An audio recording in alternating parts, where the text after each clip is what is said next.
Hidup itu bukan seketika.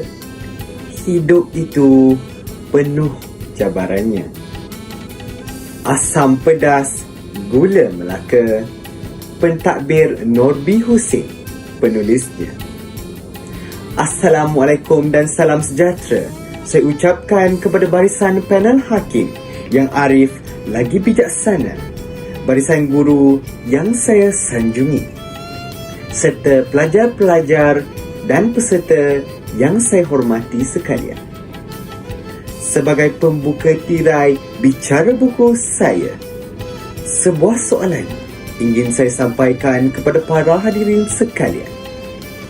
Soalannya ialah, pernahkah anda merasa keenakan gulai asam pedas? Dan pernahkah anda merasa keenakan dan kemanisan gula Melaka? Cuba fikir-fikirkan persoalan itu.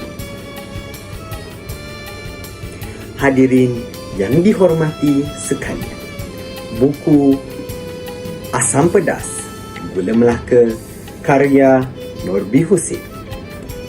Buku ini merupakan sebuah buku yang dipenuhi oleh 590 muka surat.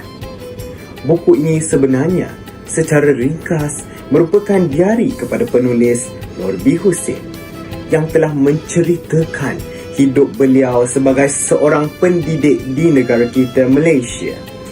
Beliau telah berkhidmat di sebanyak 4 buah sekolah sehingga berjaya menjadi seorang pentadbir sekolah pada 1 Ogos 1988. Buku ini telah dibahagikan kepada 6 bahagian yang berlainan bagi memudahkan pembaca untuk meneliti dan memahami peristiwa serta rentetan peristiwa yang telah dilalui oleh penulis Norbi Husin dalam usaha beliau untuk mencantikkan dan melengkapkan lagi sistem pentadbiran beliau di sekolah yang dipimpinnya. Dalam buku ini, pada bahagian 1, penulis Norbi Husin telah menceritakan episod-episod semasa beliau menjadi guru di 4 buah sekolah yang berlainan.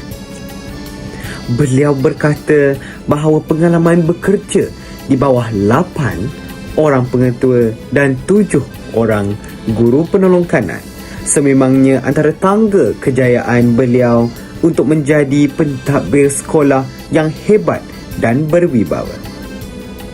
Pada bahagian 2, 3, 4 dan 5 pula, beliau mula menulis cerita berkisahkan setiap sekolah yang telah ditadbir oleh beliau. Senang kata, setiap bahagian merupakan sebuah cerita di sekolah-sekolah yang berlainan.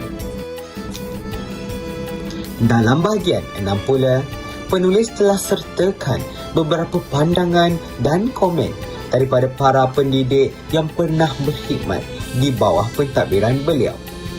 Beliau bersyukur kerana pandangan-pandangan dan komen-komen yang disampaikan sememangnya dijadikan panduan yang berguna kepada penulis untuk meningkatkan kemahiran dalam pentadbiran beliau. Pengetua Norbi Husin juga menyampaikan rasa bangga dan gembira kerana ramai warga pendidik yang dinyatakan kini juga telah dilantik sebagai guru kanan mata pelajaran, guru penolong kanan dan ada juga yang berjaya menjadi pengetua sekolah. Para penonton yang saya sanjungi sekalian, pada pendapat saya, judul buku Asam Pedas Gula Melaka ini sebenarnya sebuah judul buku yang amat menarik.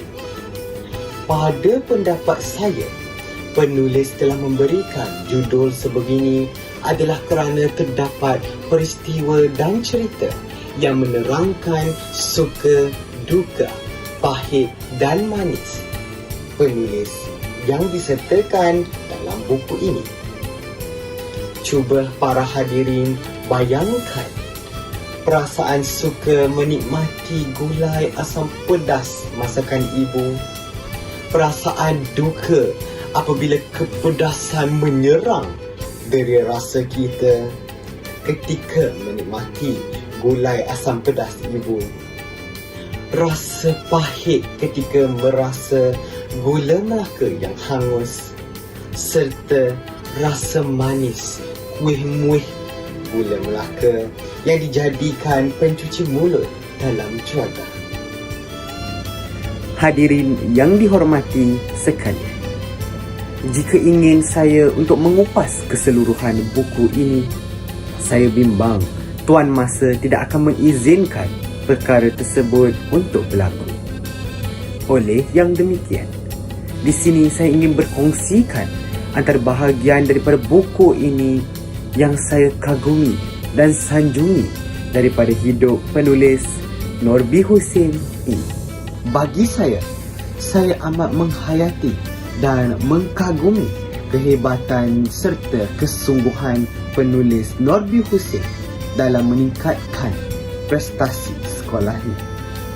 Contohnya, beliau berjaya memperketat disiplin murid sekolahnya, meningkatkan pencapaian markah baik dalam ujian PMR atau Pentaksiran Menengah Rendah serta ujian SPM, Sijil Pelajaran Malaysia. Beliau juga berjaya memastikan sekolahnya sentiasa bersih, ceria dan kondusif. Kejayaan beliau dalam pentadbiran sekolah telah berjaya mengharumkan nama sekolahnya pada peringkat negeri maupun di peringkat kebangsaan.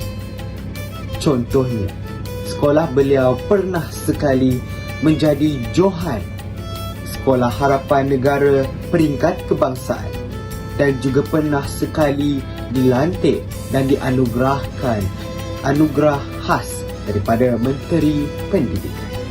Para penonton yang saya kasihi sekalian, sebagai akhir kata dan penutup bicara buku saya dalam video ini, tidak dapat dinafikan bahawa buku Asam Pedas Gula Melaka ini merupakan antara buku yang wajar dan harus dibaca oleh setiap yang bergelar diri sebagai pendidik maupun pemimpin. Kerana ramai yang berpendapat bahawa buku yang menceritakan kisah benar seorang pemimpin yang berjaya sememangnya dapat memupuk sikap pemimpin yang berwibawa dan berkebolehan tinggi dalam diri kita. Sebuah buku mencerminkan sifat pribadi penulisnya. Sememangnya penulis Norbi Husin ini antara penulis yang amat saya kagumi. Pemimpin yang bukan biasa-biasa, penulis Norbi Husin antara contohnya. Sebuah buku yang luar biasa, Asam Pedas Gula Melaka judulnya. Sekian saja daripada saya untuk video ini. Sekian, terima kasih. Wabillahi taufiq wal hidayah. Wassalamualaikum warahmatullahi wabarakatuh.